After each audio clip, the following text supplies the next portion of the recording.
Que Dieu nous bénisse. Nous remercions le Seigneur de nous avoir accordé encore ce moment d'être à sa présence.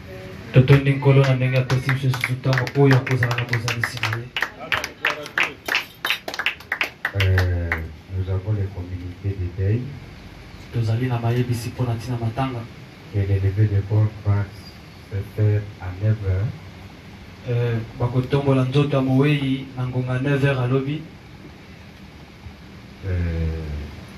Nous allons enterrer dans le cimetière de Benseki. C'est qu'on est demandé, toute l'église. Et nous devons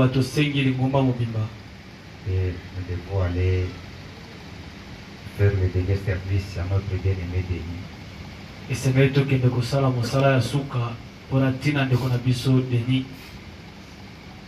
Pour bien que nous puissions arriver avant, peut-être on est aligné, nous pouvons être les premiers à lever les corps.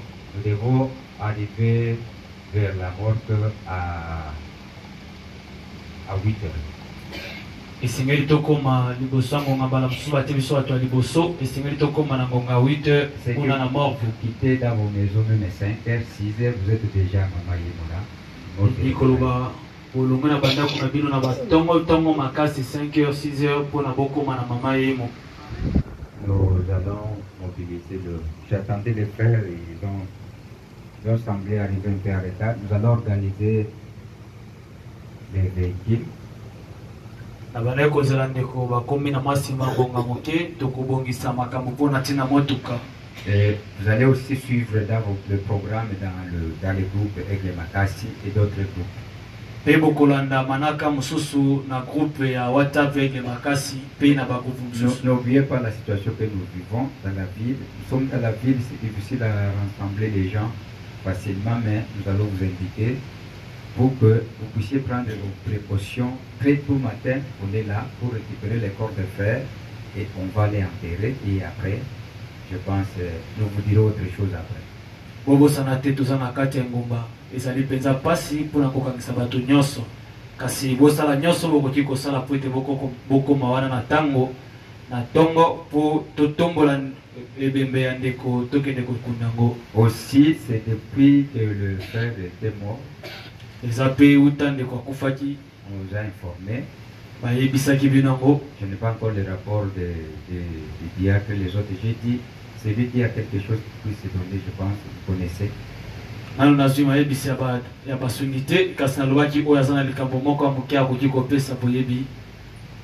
a pas encore de retard. Si vous avez quelque chose à mener ça.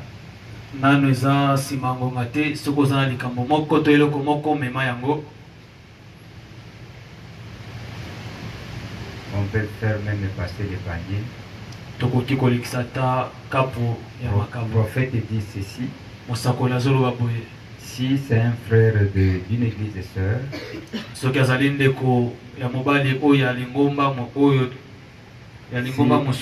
a eu un problème, nous devons le soutenir en passant des paniers pour que nous puissions faire les collectes.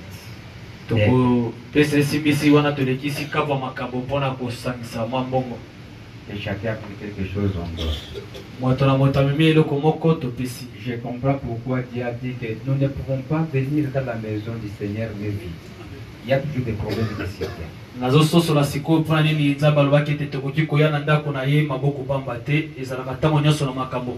C'est qu'il y a des gens qui viennent, mais vides, sans même pas mettre quelque chose dans le panier. J'ai essayé, je n'ai pas l'habitude de regarder le panier, mais il y a un panier derrière là qu'on a déposé au bureau. J'ai regardé, je vois que les gens ne donnent pas quelque chose et je me suis étonné.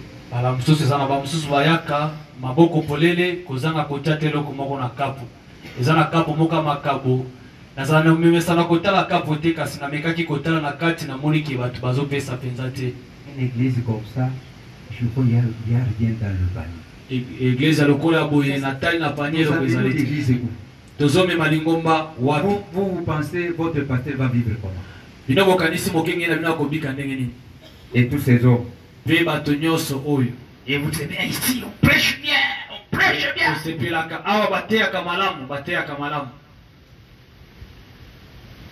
Mais les gens viennent.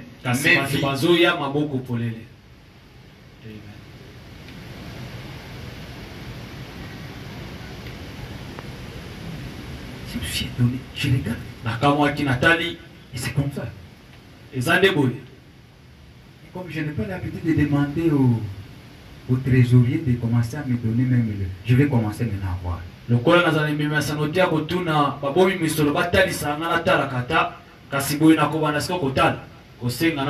Et c'est lui qui met sa dîme, il met son nom.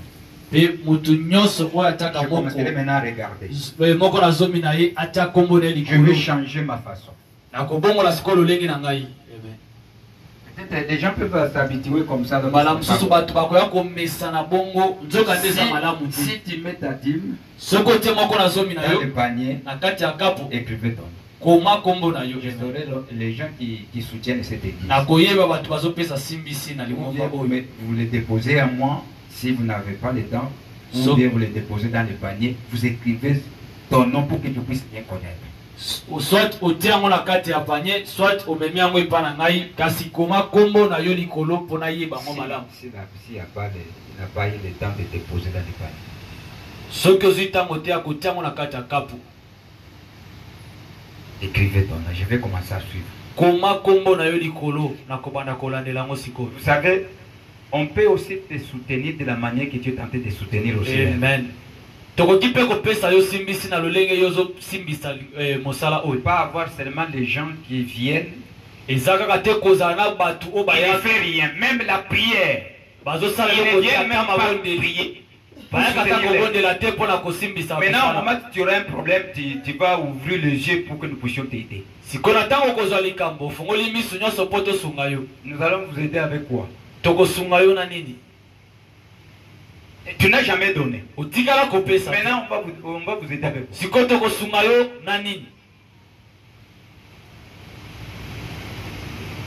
Je n'ai pas l'argent, je n'ai pas l'emploi, ça va. Maintenant aussi la prière, ta prière. Ah, nazala mbongo te, nazala mosala te bon, malam. Siko mabondeli.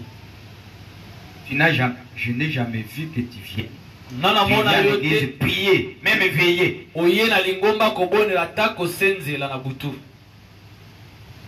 Mais un problème, pasteur, il y a un problème ici. Likamomoko yé pasteur, likamomoko ezalia. Et si Théo, Alain ou les autres ne sont pas arrivés, église on est à Bolingoté.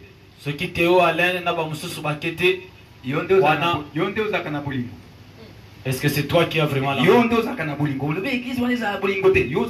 Toi tu dis que cette église-là n'a pas d'amour. C'est toi qui as vraiment l'amour. Et beaucoup de gens qui parlent comme ça, ce sont des gens qui mettent l'église en charge.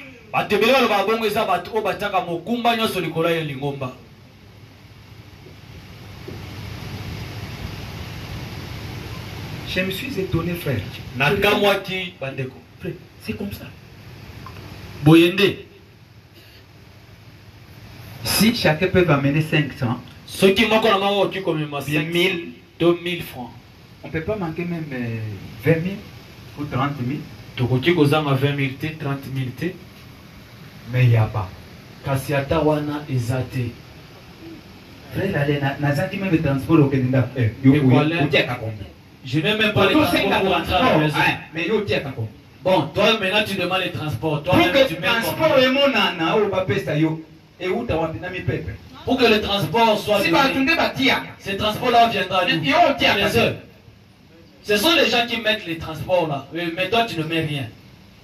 Le transport est où t'as wap? Le transport que tu cherches là viendra d'où?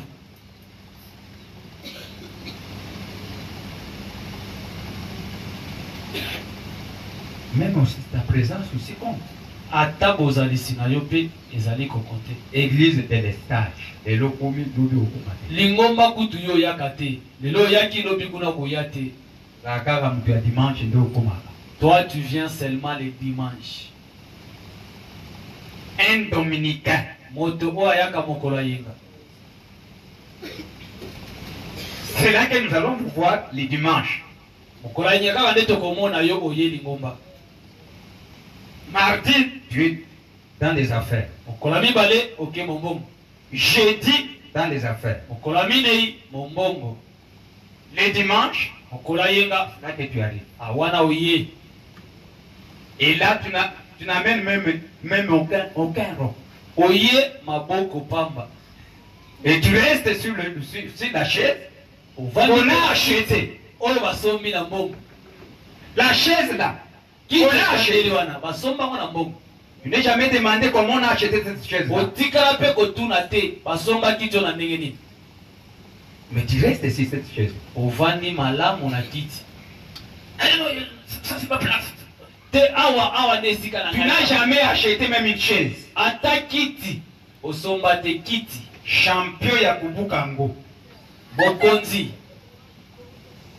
Yakubuka ba chaise. Tu es champion pour briser les chaises. Cassé. Mais tu n'as jamais acheté. Ce n'est pas bon. Ce n'est pas bon.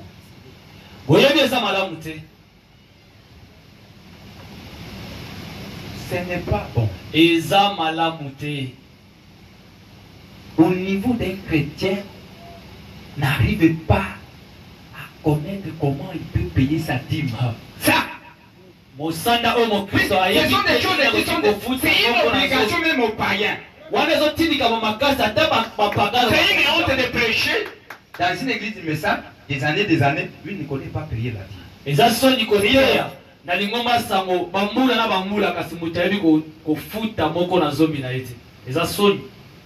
Même son offrande.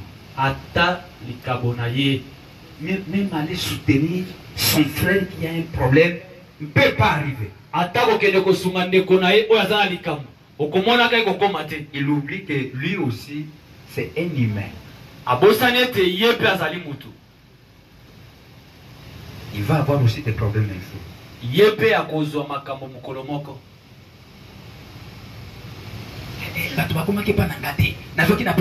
Les gens ne sont pas arrivés chez moi. J'avais des problèmes. Et toi, toi vraiment, tu as...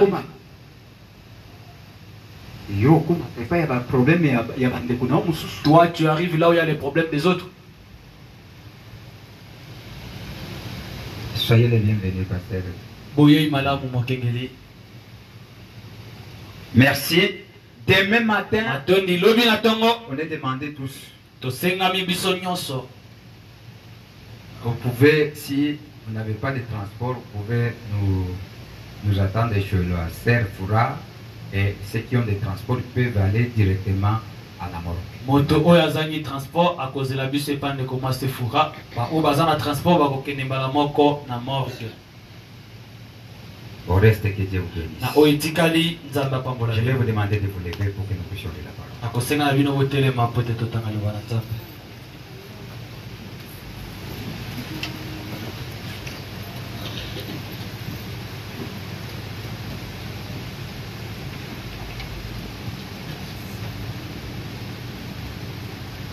Premier Chronique, chapitre 15,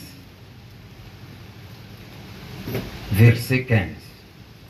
Mokanda ya Chronique, mokaponanga zomi na mitano, zela kotanga. L'écriture que nous avons lu le mardi. Likomi oyo totanga ki mokolami bale. C'est devant le deuxième roi. Chronique, ezali après le boso. deuxième roi, c'est là où vous avez les chroniques. Oleki bakonziami bale wana ozana Chronique. Nous lisons. Totangi. Les fils de Lévite portèrent l'arche de Dieu sur leurs épaules avec des barres, comme Moïse l'avait ordonné d'après la parole de l'Éternel. Bana Lewi bamemaki sanduku ya mibeko na mapeka na bango. Lokola Moïse alobaki yango kolandisama mobeko ya Yahweh. Tondenge nzambe alobaki. Et David dit au chef des Lévites de disposer leurs frères, les chants, avec des instruments de musique, des lieds, des harpes et des cymbales, qui devaient faire retentir des sons éclatants en signe de réjouissance. Amen. Dawidi alobaki pe na bana ya bakonzi ya balevite pona mwandambo ya bato ya mabota na bango po na koyemba kobeta makembe mandanda pe bangongi bazala kobeta yango na makasi nyonso pona kolakisa esengo. Amen. Père bien-aimé, Tata moningami, nous savons que tu es Dieu de la colonne de feu. toyebete ozali nzambe ya likonzi na moto. Tu es Dieu du temps de la Pentecôte. Oza nzambe ya tango oyo ya kitela. Tu n'étais pas avec le peuple, mais tu es descendu dans le cœur du peuple. Ozalaki na libota te kasi oyaki kokita kovanda na kati ya mitema ya libota. Et aujourd'hui, Elelo tu es le même qui est rentré à l'original. ozali molbele oyo azongi na ibandeli. Ce peuple qui est devant vous ce soir, debout, libota oyo ezali boso na yo na poko alelo etelemi. ont écouté de la manière que j'ai lu cette écriture comme un homme qui a étudié. Bayoki ndenge na tangeli komi oyo lokola moto atanga. Ils sont comme les autres. Tozotanga ngo lokola ba mosusu. Mais il y a quelque chose qui peut vivifier cette écriture. C'est ton esprit qui l'a écrit. Ezali eloko moko oyo ekoti kopesa makasi to bomoi na likomi oyo. Ezali molimo na yo oyo ekoma yango. Accorde à ce que l'esprit puisse nous utiliser comme des canaux qui a été préparé pour que je puisse lire cette écriture et de parler. Dikete molimo na yo esala biso lokola banzela oyo ebongisa maki. Eke totangi likomi oyo pena koka kolobela mona libota na yo. Nous sommes ici cet hôtel pour répéter tout ce que tu as dit dans cette Amen. Tozali na etumelo oyo pona kobandela oyo nyonso lobaki na eleko oyo. Accepte-nous, Seigneur. Dima biso nkolo. Accepte les gens qu'il faut écouter. Dima batu oyo bakoyoba. Agrée cette culte. Dima liyangani oyo. Pour que tout ce que nous allons parler puisse être bénéficiaire à tout un chacun. Très bien, très bien. Wete nyonso tokoloba. Ezala litomba pona bato nyonso oyo bayena poka lelo. Règne comme un maître. Onza lokola mokonzi. Accompagne-nous. Bila biso. C'est un enseignement qu'on est tenté de suivre. Ezali la kisio tozali kolanda. Toi, le grand esprit Yo molimo monene. qui enseigne ton peuple, Oyo la kisaka libota na yo. prenne-nous en charge. Zwa biso lokola mokumba Pour na que nous yo. puissions parler de ta parole. Wete toloba pona tina na yo. Que tu puisses amener des réponses à tout un chacun.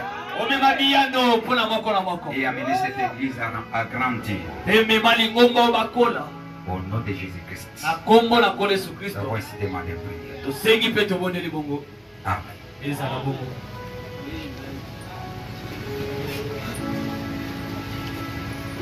Que Dieu nous bénisse. Nzambe apambola biso. N'oubliez pas que nous sommes presque à la fin. Bobosana te tokomi pene na suka. Les dimanches, je vais vous donner la conclusion Okola inga na kopesa bino suka lisolo. de tout ce que nous avons suivi comme enseignement, l'étude des Écritures. Na nyonso tolandaki lokola lilakisi mpona ntina ya kotanga makomi. Et de la manière qu'on a traité ce sujet, Na lolenge oyo tolobeli en prenant les énoncés de notre prophète William Monroe Branham, akozwaka oyo mosako na biso William de la manière que nous avons scindé des règles na lolenge tokabolaki mibeko et nous chutons sur les 15e règles. mpe toye kosukela na mobeko oyo ya zomi na mitano. Les 15e règles, Mobeko oyo ya zomi na mitano à qui nous avons commencé le mardi, oyo tobandaki mokolo ya mibale c'est les 5 conditions. ezali mitindo mitano. Ces conditions ici, ce sont des conditions obligatoires. Mitindo oyo ezali mitindo oyo esengeli to etindikami na makasi mpona Ce sont des obligations à remplir pour bien servir le Seigneur. eza mitindo esengeli tokokisa mpona kosalela nkolo malamu. Ce n'est pas seulement la chair, ezali les kaka Éphésiens 4, etumbelo te mpona baefeso ya minei mais c'est tout le corps, kasi ezali mpona nzoto mobimba chacun de nous ici. moko na moko na biso Puisque tous nous sommes des serviteurs de Dieu. po ete biso nyonso awa toza Nous basena sommes appelés pour servir le Seigneur. tobengami mpona kosalela nkolo Et à être appelés comme ça, mpe na kobengama bongo prophète mosakoli va nous donner des obligations pour bien servir le Seigneur. koya kopesa biso mitindo oyo ekosala ete tosalela nkolo malamu. Ce sont les 5 obligations. ezali mitindo mitano Nous l'avons suivi, tolandaki yango connaissant que les compositeurs de la symphonie, koyebaki ete mokomi nzembo to symphonie qui est Dieu lui-même, oyo azali nzambe yemei qui a envoyé des chefs d'orchestre dans chaque âge. oyo atindaki bakonzi ya bayembi na bileko nyonso. Que nous avons suivi, les chefs d'orchestre, ce sont des prophètes. tolandaki ete bakonzi ya bayembi ezali basakoli Et des musiciens, mpe balanga nzembo to ce bayembi sont des Éphésiens 4. ezali baefeso ya minei Et les mélomanes, mpe bayoki c'est l'église, eza nde lingumba les croyants. bandima Tous bango nyonso demandé de rester dans le même esprit avec les compositeurs. basengami batikala na kati ya molimo. Nous devons Moko être mpona tous mokonzi.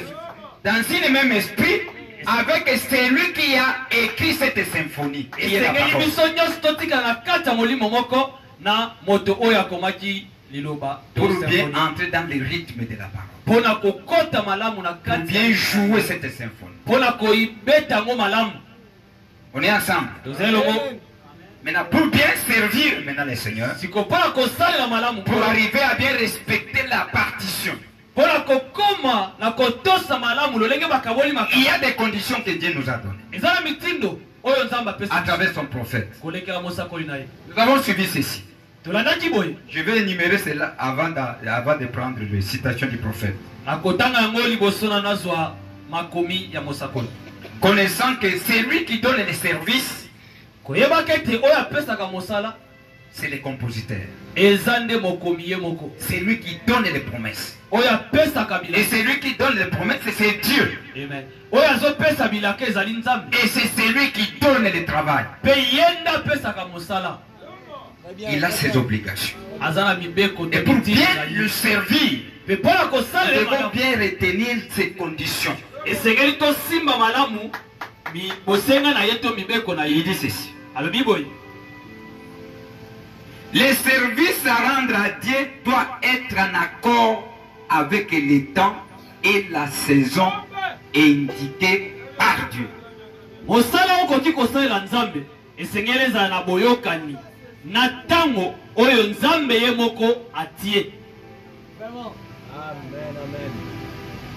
On est ensemble. Vous voulez servir le Seigneur? Regardez ce service-là. Si elle est en accord avec le temps.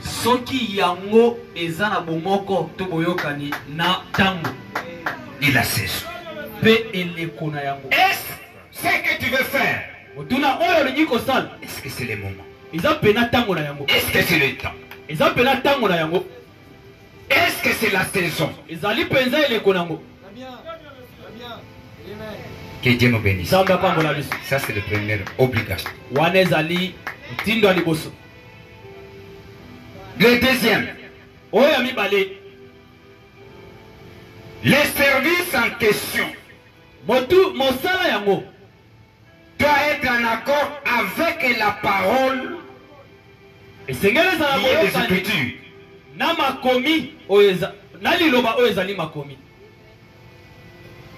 Ça doit être en accord. Ça, c'est la deuxième obligation. Le travail que tu veux faire, que cela soit en accord avec la parole.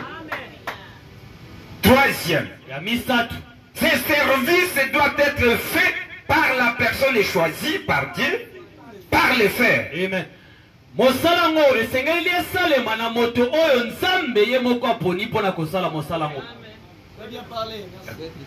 Fait par un homme que Dieu a choisi lui-même.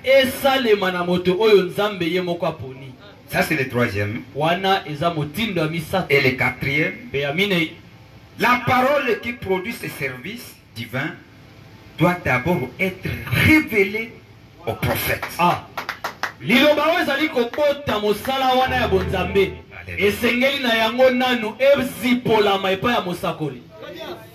Amen.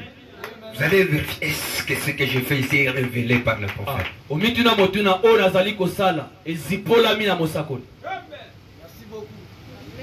Et si cela est révélé par ce prophète, regardez les cinquième condition. Ce prophète en question doit être confirmé par Dieu.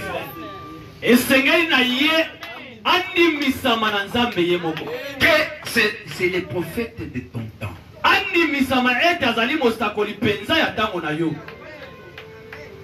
Bolanda. Amen. Pas aller ramasser un service qui a été opéré du temps de Luther.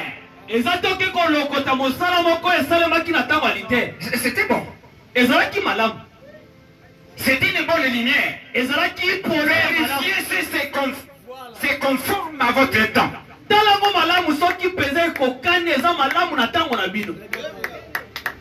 C'est que ta saison.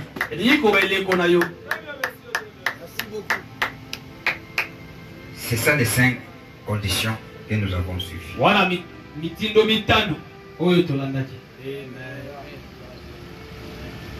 Ne soyez pas pressés. Écoutez ce que le prophète dit quelque part ici. Il dit quelque chose de bon qui m'a béni. Ça peut aussi vous aider aussi. Je ne sais pas si je peux trouver ça facilement ici. La puissance de transformation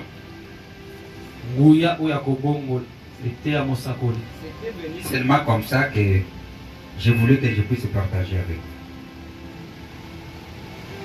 Je ne sais pas si je peux trouver vite.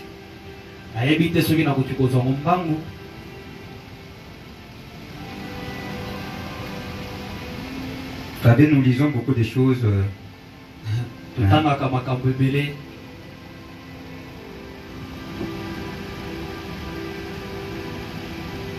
Il dit ceci. Prenons le paragraphe 52. La prédication prêchée mardi le 31 octobre 1965. Je prends paragraphe 152. Suivez ce que le prophète dit. Maintenant, c'est pour cela que nous sommes ici. C'est mon message. Ça a toujours été la parole de Dieu. Et nous devons y tenir sans égard aux autres choses qui arrivent.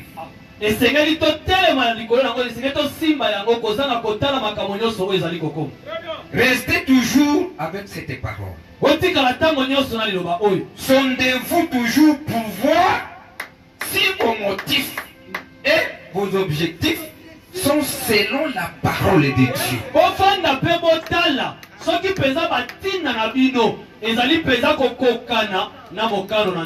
Si cela ne l'est pas, laissez cela tranquille. Voyez?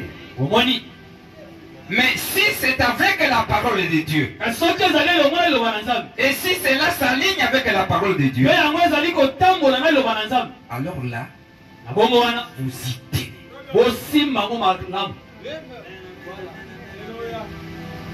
D'abord, l'objectif et les motifs.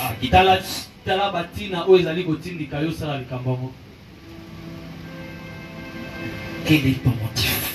Et ce que tu veux faire. Quel est l'objectif? Et c'est là vous allez l'aligner par la parole. Et quelle parole? De votre temps. De votre saison. Maintenant, Dieu parfois, juste comme votre petit groupe ici,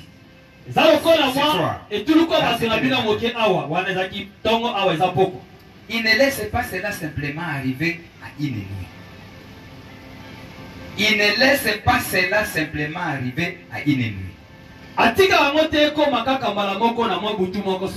Il laisse Dieu. Nous sommes ceux qui se précipitent.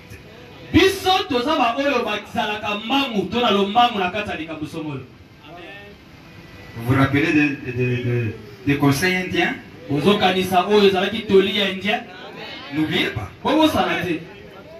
Mais nous voulons précipiter des choses.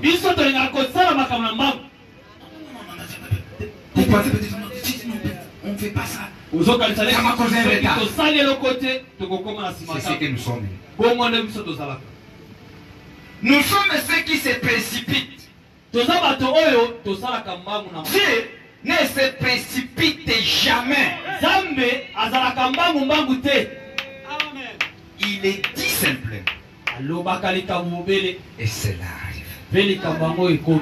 Vous savez, l'Éden est venu du chaos.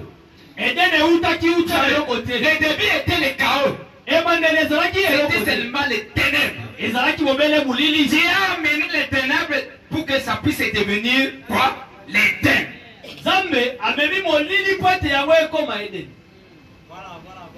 Et la lumière soit. En écoutant seulement ça, vous pouvez penser que c'était le même jour que cela a été apparu. Le prophète dit, ça a pris des années.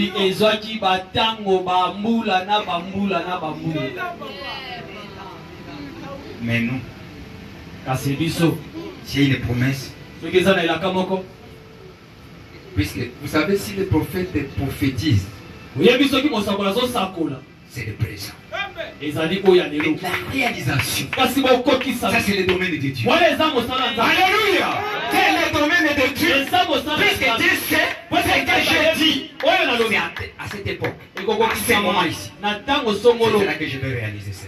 C'est là que j'ai amené ça pour que cela puisse être manifeste. na ntango wana nde nakomema yango etalisa Voilà pourquoi. tala ntina De toutes ces règles que nous avons suivies, amibeko nyonso tolandaki nous allons chuter sur les 15e règles. tokoya kosukela Que le prophète va présenter 5 conditions pour oyo le service du mosakoli Seigneur. akoya kotalisa mitindo mitano mpona kosalela nkolo.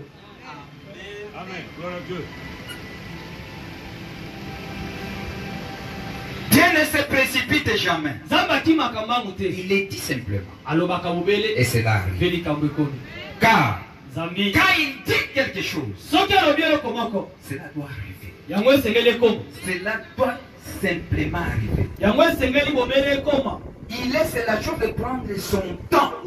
Alléluia. atikaka likambo ezwa ntango na yango. Que Dieu nous bénisse maintenant. Dieu laisse à ce que la chose prenne son temps. nzambe atikaka likambo ezwa ntango na yango. Et dans l'économie de Dieu. C'est pas à nous. eza na kati ya mabombami ya nzambe, C'est dans l'économie de Dieu. eza na kati ya bibombe ya nzambe. nzambe ntango wana Écoutez ce qu'il dit. boyoka ngo azali koloba awa.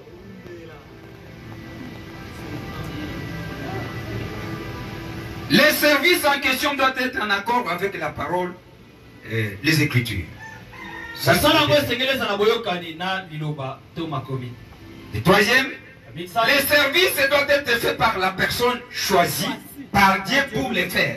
mosala esengeli esalema na moto oyo nzambe aponi mpo asala likambo yango. Et le quatrième, là on était. ya mine esika tozalaki La parole qui produit les services divins doit d'abord être révélée au prophète.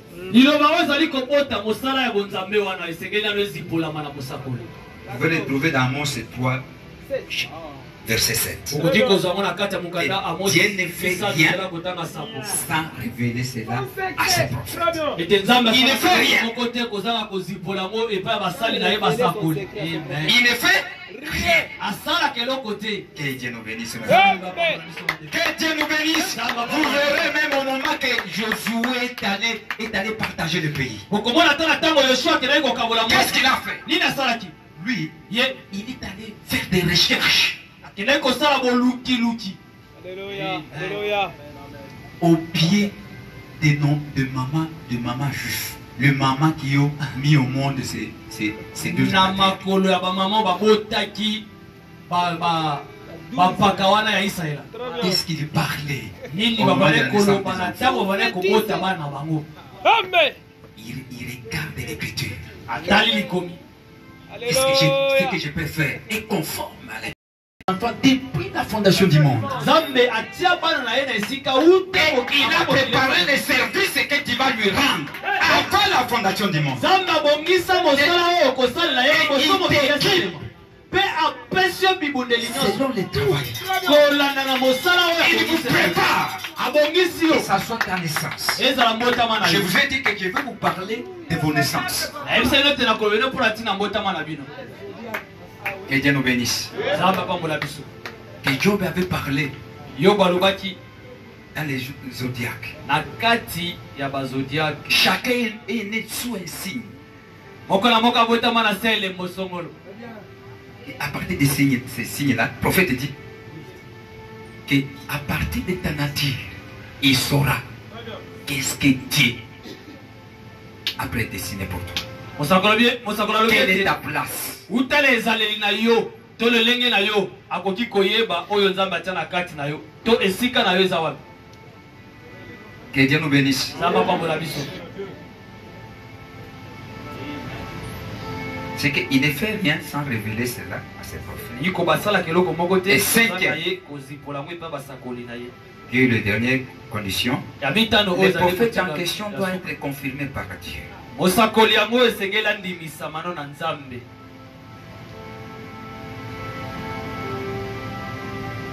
Allons-y même. tokende sikoyo Écoutez maintenant ce que votre prophète est en train de dire. boyoka sikoyo oyo mosakoli na bino azali koloba. Nous allons toucher. On s'est limité aussi, on peut se rappeler, tosokelaki wapi soki tokoki kokanisa yango? C'était sûr. Les services en question doivent être en accord avec la parole des Écritures. Je pense que c'est là on s'est limité. Où on avait déjà avancé. Sur paragraphe 114.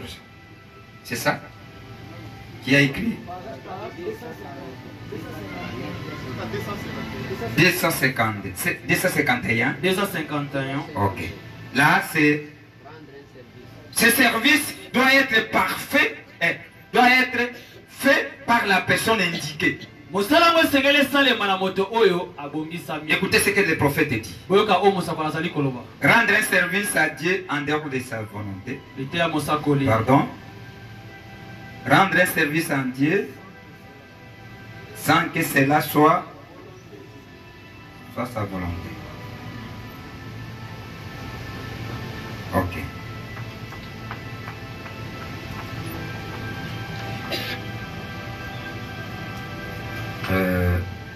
Paragraphe 251.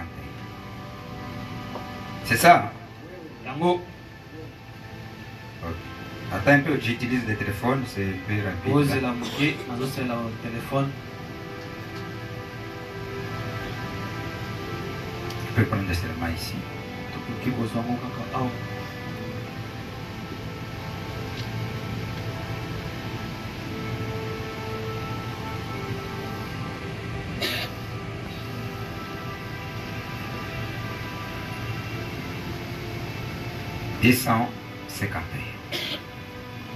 « 251 paragraphe.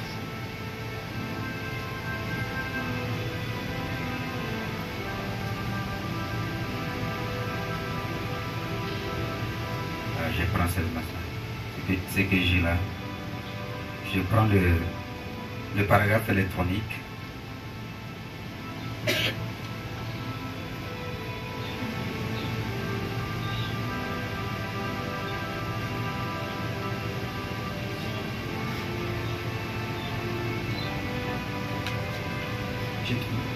Tu as trouvé?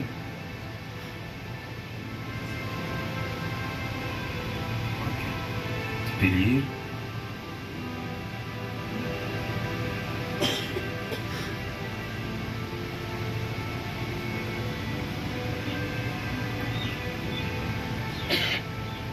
« 251.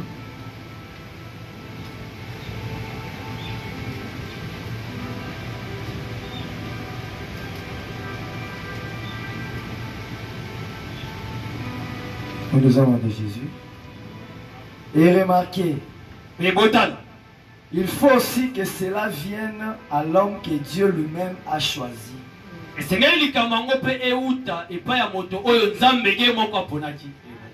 Pas le choix d'une dénomination. Pas le choix des gens. Suivez bien. Suivez bien. Nous ne donnons pas le service. Vous devez bien comprendre. Nous ne donnons pas. Un pasteur et les anciens sont là pour donner la main d'association. Pour donner un service à quelqu'un. Ce qu'ils ont vu, tout ce qu'ils ont observé. Amen. Il dit de la chose que nous avons vue. Nous venons de mettre la main d'association. La chose que nous avons vue s'est manifestée dans tel. Le rôle de l'ancien est d'observer si ce service est conforme à la parole. Et si la personne est indiquée, il est approprié à ça. S'il accomplit des conditions. Les conditions de la parole.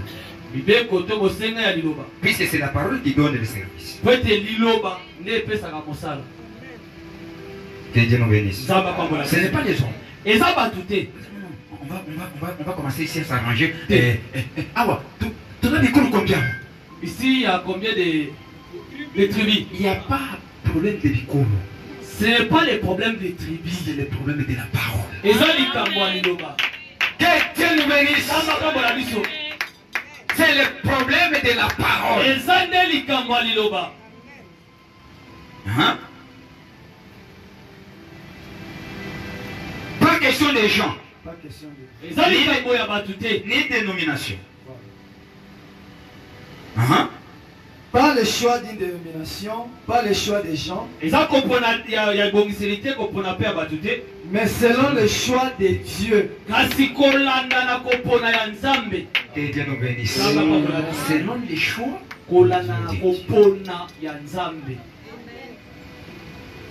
Vous pouvez aimer ou vous pouvez rejeter. Mais c'est le choix de Dieu. Que Dieu nous bénisse. C'est selon les choix de Dieu. Et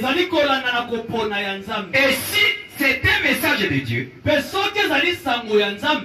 grande révélation de Dieu, et doit venir à son prophète. Bien. Si vous voulez la référence biblique de ça, c'est Amos chapitre 3 verset 7. Vous voyez? Eh bien, c'est obligé. Que Dieu nous bénisse. C'est obligé. Vous avez bien retenu? Prenez notre thème. Je pense qu'on est ensemble. C'est le même rythme d'aller lentement. Pour que nous puissions bien saisir ce que Dieu est en train de nous parler.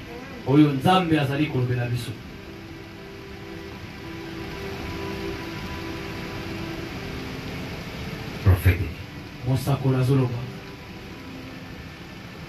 Moïse, paragraphe 117. Moïse a essayé de fuir loin de cela. Prends quelqu'un d'autre. Prenez quelqu'un d'autre. Mais Dieu avait choisi Moïse pour accomplir cela. C'est Dieu qui avait choisi. Moïse voulait fuir. Qu'est-ce qu'il a dit à Dieu? Mon Dieu, moi je ne sais pas comment parler.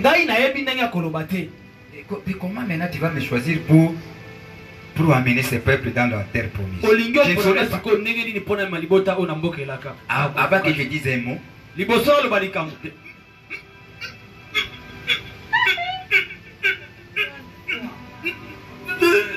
suis. C'est ça son nom. Comment les gens sauront ce que je vais parler? Dieu lui a répondu, tu oublies que c'est moi qui fais la bouche. Et c'est moi qui t'ai choisi. Allez prendre ton petit frère Aaron. Toi tu seras Dieu. Et lui, il sera ta bouche. Que Dieu nous bénisse. Lui, il est souverain, il fait ce qu'il veut. Nous, on est demandé seulement à se courber à sa volonté. Merci. J'avance. Le service en question doit être en accord avec la parole. Prenez la citation. Rendre un service à Dieu en dehors de sa volonté. Paragraphe 114, il dit ceci. Peu importe votre bonne manière de dire que ceci devrait arriver.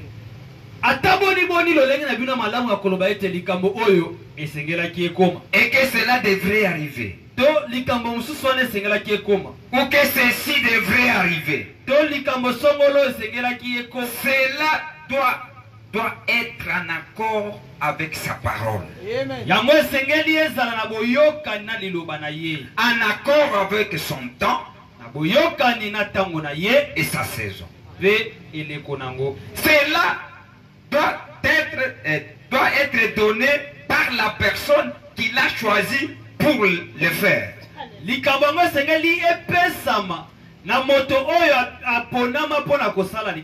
Que Dieu nous bénisse. C'est paragraphe 116. Il dit, cela doit être en accord avec sa parole, en accord avec son temps, en accord avec son programme. Cela doit être fait par la personne qui l'a choisi pour le donner et pour l'accomplir.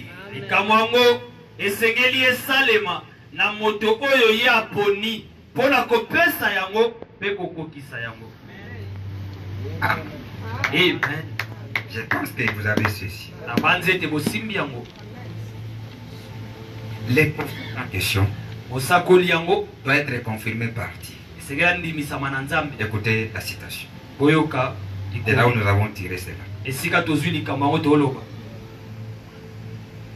Paragraphe 118. Il dit. Même prédication. Les prophètes doivent être confirmés par la parole de Dieu. Ça c'est paragraphe 118. Les prophètes. Qui a prophétisé? Qui a dit de ces services-là? Il doit être un prophète bien confirmé par Dieu. Confirmé par les compositeurs. N'oubliez pas, les compositeurs savent comment est le rythme de sa symphonie. Et comment ça sera joué. Que Dieu nous bénisse. Et le musicien choisi doit être conforme de ce que le compositeur a dit.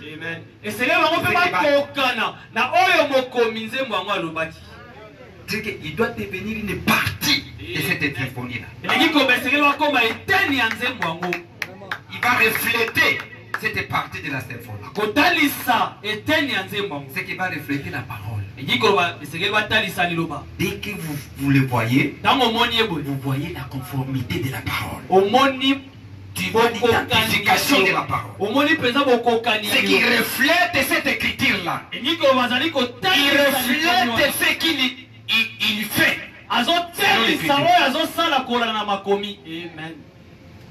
Amen. L'endroit qu'il est en train de jouer.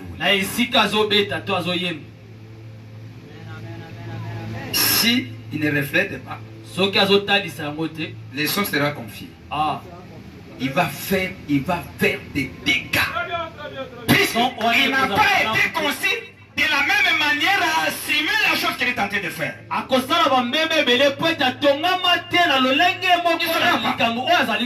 De la manière qu'on est en train de voir aujourd'hui. Des musiciens qui viennent des pasteurs.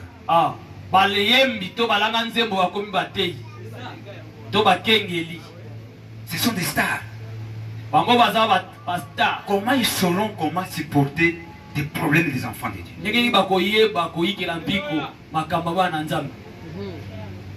Ils deviendront quoi? Des lourds ravisseurs.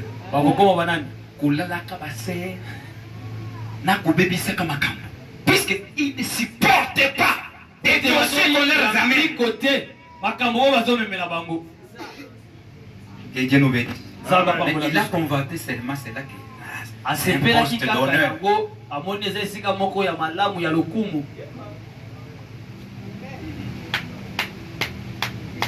Que Dieu nous bénisse. Un autre témoin. Je continue. Paragraphe 19. Voilà les 5 conditions qu'il vous faut remplir obligatoirement. Amen.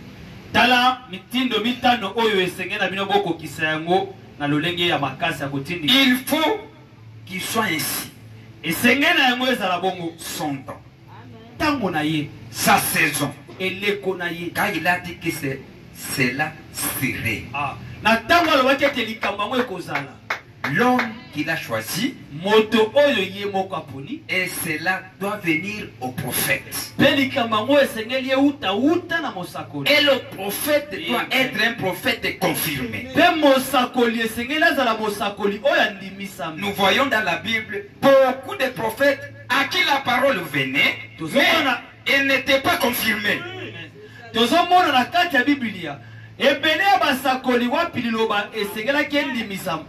Kasi bandimisama tomona kina kata liloba ete ebele basakoli obayaki kasi bandimisama kina liloba te.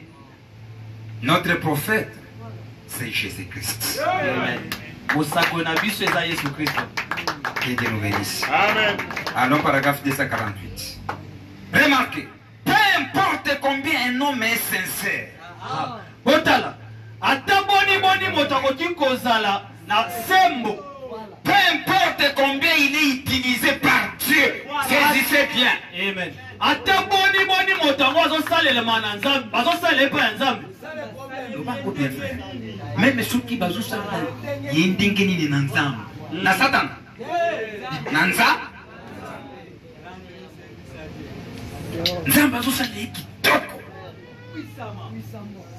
C'est un homme sincère. Peu importe combien il est utilisé par Dieu. Peu importe ce qu'il est, il doit être ceci. Il faut. Les choses dont il parle doivent être à leur temps. À leur temps.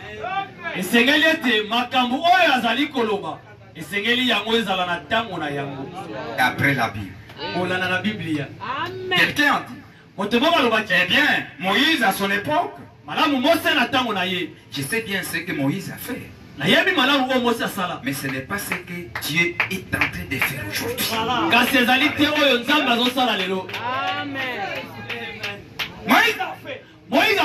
Mais ce que Dieu est en train de faire aujourd'hui, c'est autre. Eh bien, à l'époque, il y a 30 ans, Luther a dit,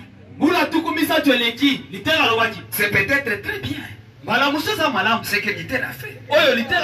Mais ce n'est pas ce qu'il est en train de faire aujourd'hui. Eh bien, il y a 40 ans, la Pentecôte est descendue. Mais ce n'est pas ce qu'il est tenté de faire aujourd'hui. Voyez, il faut que ça soit à son temps. Et Dieu nous bénisse. Nous sommes dans les temps de l'identification. Que l'épouse doit devenir, doit s'identifier avec l'époux. Les temps de la pierre fêtière. Que Dieu nous bénisse. On est ensemble. Okay.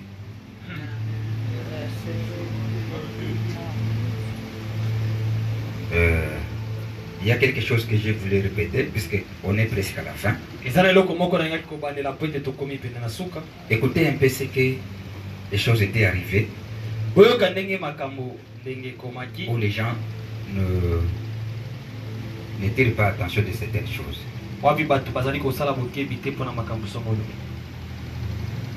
Prophète dit ici. Je suis sur paragraphe 51. Même mes prédications. Il y a quelque chose que je voulais que nous ne puissions pas les passer seulement comme ça.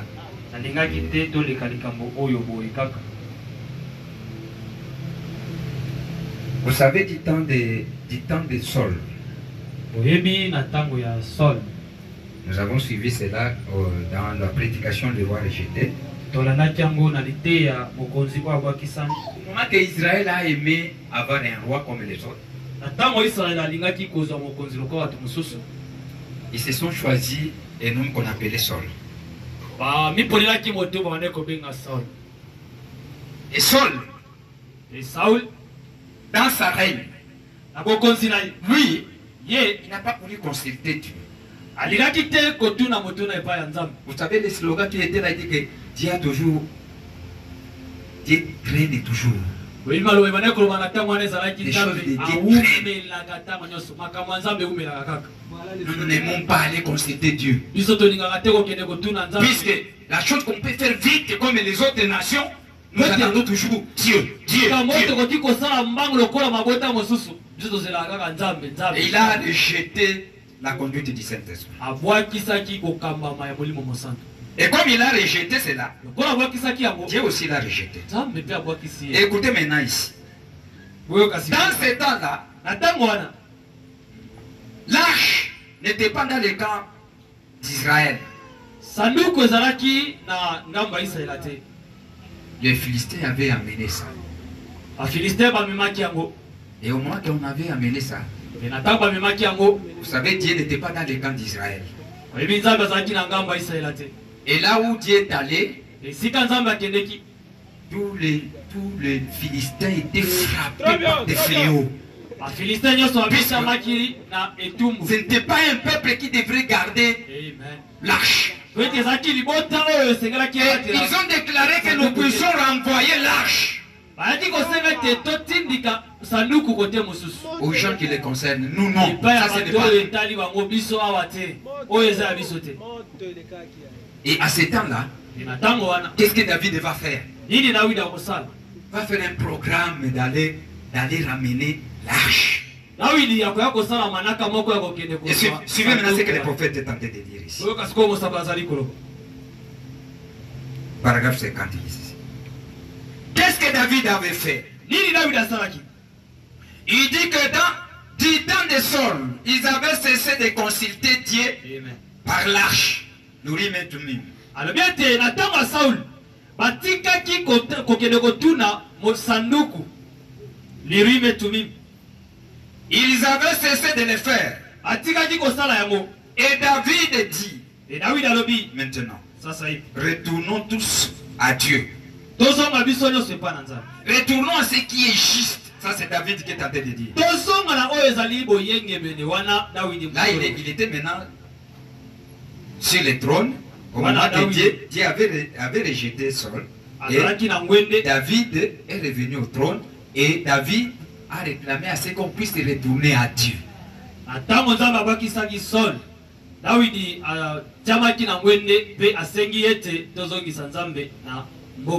Retournons à ce qui est juste. Et ça c'est David qui est en train de dire. Allons chercher l'arche et amenons-la ici. En d'autres termes, ramenons la présence de Dieu dans la ville. Tenons un réveil. Ramenons les gens. Toutefois, il réussit la révélation qui semblait bonne. De ramener Dieu dans les cas, c'était une révélation bonne. Mais écoutez ce que le prophète dit. Cette révélation-là n'était pas dans la volonté de Dieu. Tu peux être sincère. C'est vrai. Avec un bon objectif. Est-ce que ce serait la volonté de Dieu? Le prophète dit,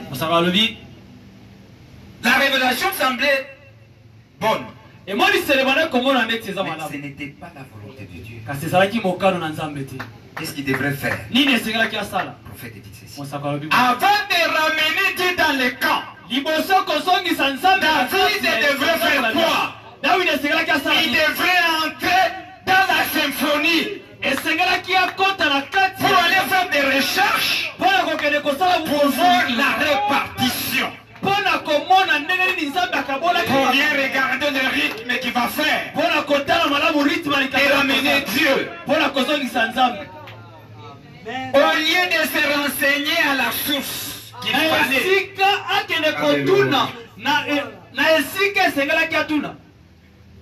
Que Dieu nous bénisse. Vous savez, tu peux avoir une bonne idée et manquer. une bonne source où tu devrais se renseigner. Pour faire ce service-là.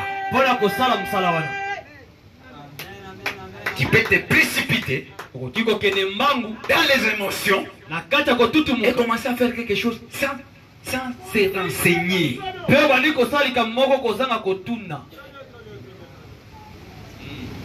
Au lieu de se renseigner à la source qu'il fallait, il est consulté dans ses capitaines. Parce qu'il venait d'être roi. Il suivit cette ligne de pensée que ses capitaines en chef et ses grands hommes.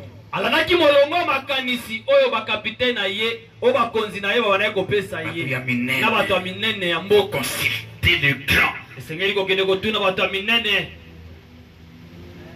Ensuite, il alla dans l'église des noms et des mandats.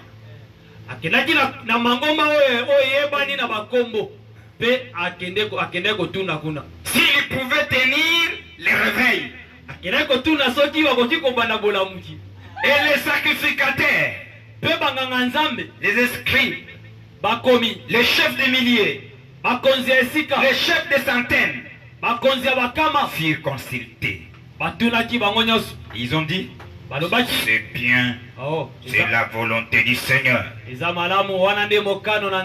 Et il répondit, oui, mais voyez-vous, ils l'ont mis de poser la question à la source principale. Par laquelle Dieu traitait toujours. Voyez-vous, il manqua de consulter la source. Quelle est la source de Dieu? Les prophètes de son temps. C'est celui qui détient l'insigne du Seigneur. C'est celui qui connaît qu'est-ce que la symphonie dit. Au moment que l'arche est en dehors d'Israël.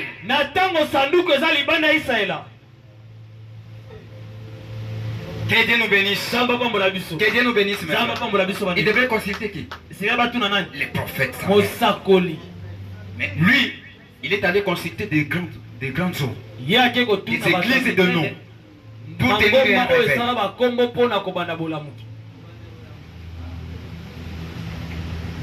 Je tentais de dire ça. Oh. Son intention était bonne. Son motif était bon. Son objectif était bon. D'amener un réveil dans la ville et de ramener les gens à Dieu. Où est le mal? Quelqu'un qui est en train d'amener, il est en train de baptiser beaucoup de gens, il amène les gens à Dieu. Mais il ne consulta jamais les moyens que Dieu lui avait indiqués.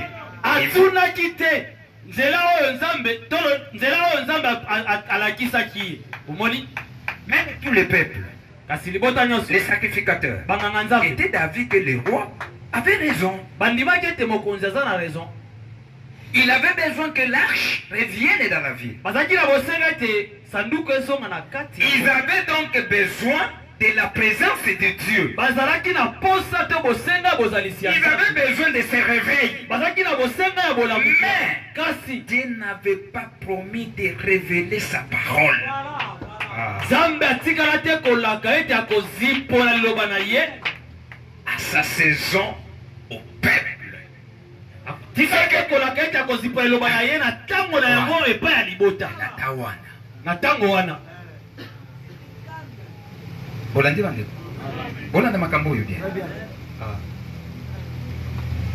Nous devons être très vigilants. Ce n'est pas puisque on a lu les prophètes, on a cité une citation. Attention. Ce n'est pas en fait. Vous allez voir ce que je vais vous parler de la conclusion les dimanches. Pourquoi nous donnons cet enseignement? Ce n'est pas puisque vous avez vu un sermon qui est bon et tu viens avec ça, tu commences à donner au peuple.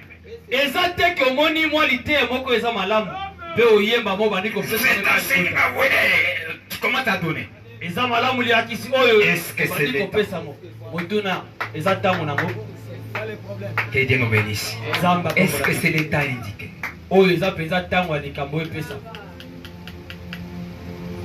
Toi, tu fais entrer l'ordre. Là, ce n'est que des célibataires. Et c'est lui qui amène l'ordre, c'est un pasteur célibataire.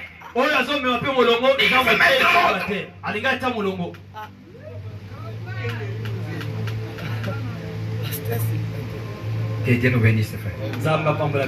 Je suis pasteur associé. Un célibataire. Un pasteur célibataire. On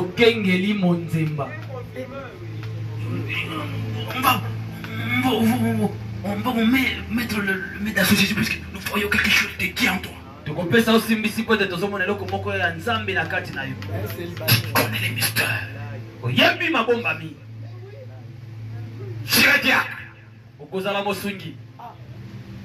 Est-ce que vous avez consulté les prophètes? Est-ce que c'est le temps? Oui, vous avez vu cette chose-là en lui. Est-ce que c'est le temps de le placer là?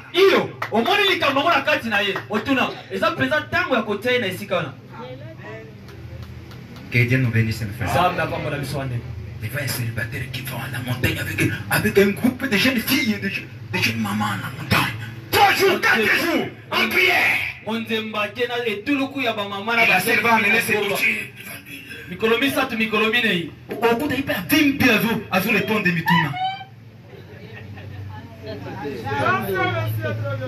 vous devez connaître. Ce dossier, je peux l'amener à qui? C'est là ce que le prophète dit. Puisque il a prêché ici. Non. Ce n'est pas ça. Que Dieu nous bénisse, mes frères. Est-ce qu'on est tenté de comprendre? Ce n'est pas parce que quelqu'un connaît bien parler, il doit être ministre, il doit être prédicateur. Il parle bien, il témoigne bien, il peut bien témoigner. Mais il n'a pas été fait ministre. Mais il témoigne bien.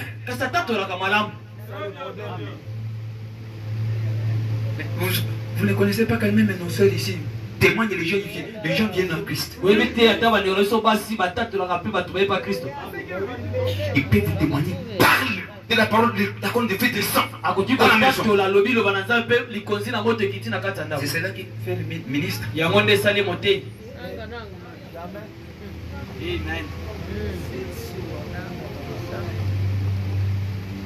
Je vais terminer par ici.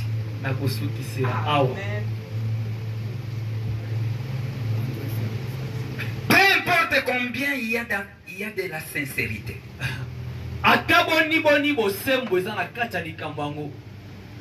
Combien les motifs et les objectifs sont bons. Combien les gens veulent ces choses et en voient la nécessité.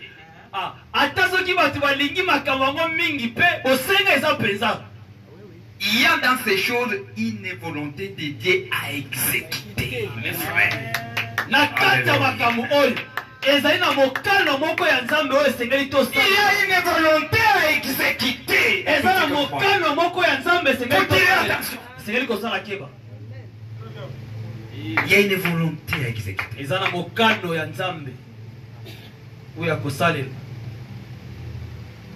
Il dit, c'est ce que je désire faire, pénétrer profondément.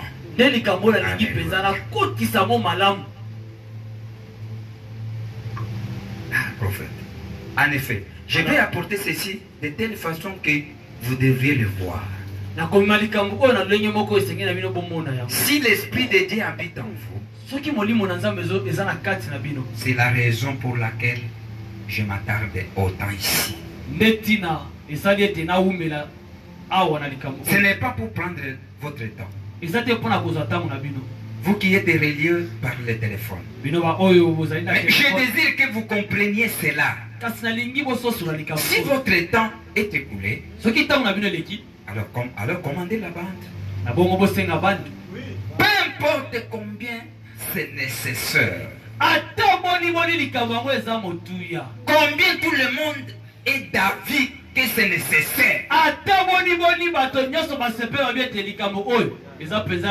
Combien cela est la vérité.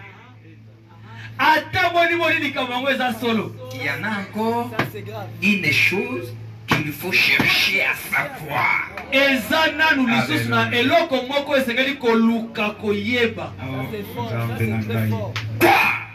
À chercher à savoir.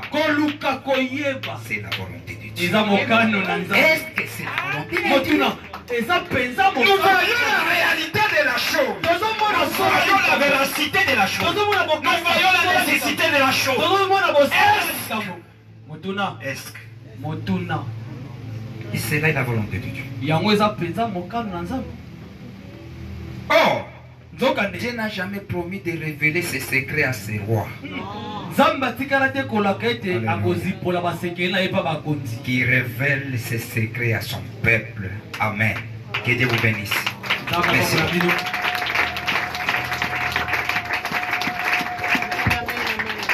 Que Dieu nous bénisse.